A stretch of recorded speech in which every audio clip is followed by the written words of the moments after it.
Hi hello welcome back to my channel Mounitha Gadwal. ఎలా ఉన్నారండి అందరూ? నేనైతే చాలా చాలా బాగున్నాను. నిన్న పెట్టిన వ్లాగ్ కంటిన్యూ అనమాట ఇదైతే.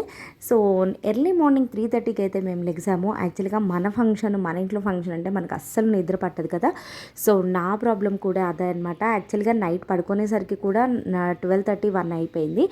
ఇంకా మార్నింగ్ 3:30కి అలారం పెట్టేసుకొని ఫాస్ట్గా లేచి ఫాస్ట్గా పనులన్నీ కంప్లీట్ చేసుకొని ఫస్ట్ అయితే పూజ చేసుకున్నాను అనమాట.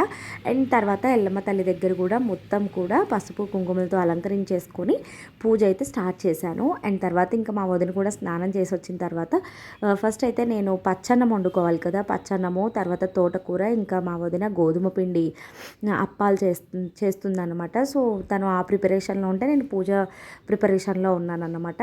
ఇంకా మిగిలిన వాళ్ళందరూ రెడీ అవ్వాలి కదా. రెడీ అవ్వడానికే టైం పడుతుంది.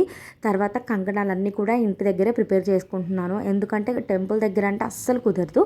సో మా ఇంట్లో ఫంక్షన్ వచ్చేసి నేను ఎప్పటి నుంచో అనుకుంటున్న ఫంక్షన్ అండి. బల్కంపేట ఎల్లమ్మ తల్లికి అయితే నేను మొక్క అయితే చేస్తున్నాను అన్నమాట. సో ఇదైతే మా కార్తికేయ పుట్టినప్పుడు మొక్క అనమాట. 7 ఇయర్స్ అవుతుంది వాడికి ఇప్పుడు. సో ఇప్పుడు అది నెరవేరబోతుంది.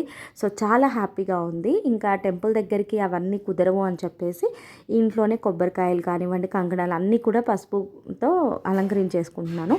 అండ్ ఇక్కడ ఏంటంటే అమ్మవారికి ఒడిబియ్యం పోస్తాం కాబట్టి ఇంకా టెంపుల్లో లేట్ అయిపోతుందని చెప్పేసి ఇంటి దగ్గర కలుపుకుందామని ఇంకా మేము అందరం అయితే మంచిగా రెడీ అయితే అయిపోయాము. చూస్తున్నారు కదా, మేము అందరం రెడీ అయిపోయాము. అమ్మ, అక్క, వదిన, అత్తయ్య, తర్వాత నేను, ఇంకా పిల్లలందరూ కూడా రెడీ అయిపోయారన్నమాట. సో రెడీ అయిపోయి ఇంకా ఫైనల్గా బయలుదేరే ముందు అయితే ఒడిబియ్యం అయితే కలుపుతున్నామన్నమాట. ఒడిబియ్యం ప్రాసెస్ అందరికీ తెలిసిందే కదండి. అందరికీ నేను ఇంతకుముందు బ్లాగ్స్లో కూడా మీకు 2-3 టైమ్స్ నేను చూపించాను కదా.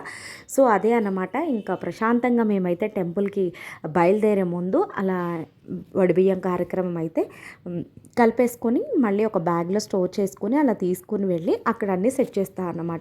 ఇంకా శారీస్ విషయానికి వస్తే మాత్రం మేమైతే ఈ శారీ షీనీడ్స్లో తీసుకున్నాము. బోడుప్పల్ షీనీడ్స్లో అయితే తీసుకున్నాము. అనుకోకుండా ఇంకా తీసుకుందాము అని చెప్పేసి, యాక్చువల్గా నాకు కొత్త శారీ ఉంది, అయినా సరే ఇంకా వెళ్ళి తీసుకుందాము అని చెప్పేసి వెళ్ళామన్నమాట. సో చాలా చాలా బాగున్నాయి, కొత్తగా అనిపించింది నాకైతే కలర్ కాంబినేషన్. సో అందుకే తీసేసుకున్నాను. సేమ్ మేమిద్దరం అయితే ఒకటే తీసుకున్నాము, నేను మా వదిన. బ్లౌజులు కూడా స్టిచ్చింగ్ సేమ్ చేయించుకున్నాము.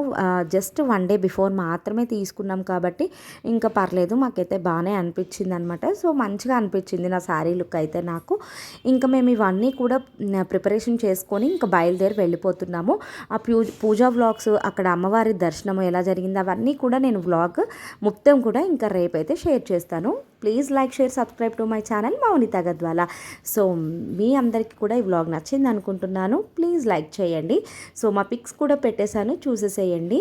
సో బ్యూటిఫుల్గా అయితే అమ్మవారి మొక్క అయితే జరిగిపోయిందనమాట. Thank you for watching.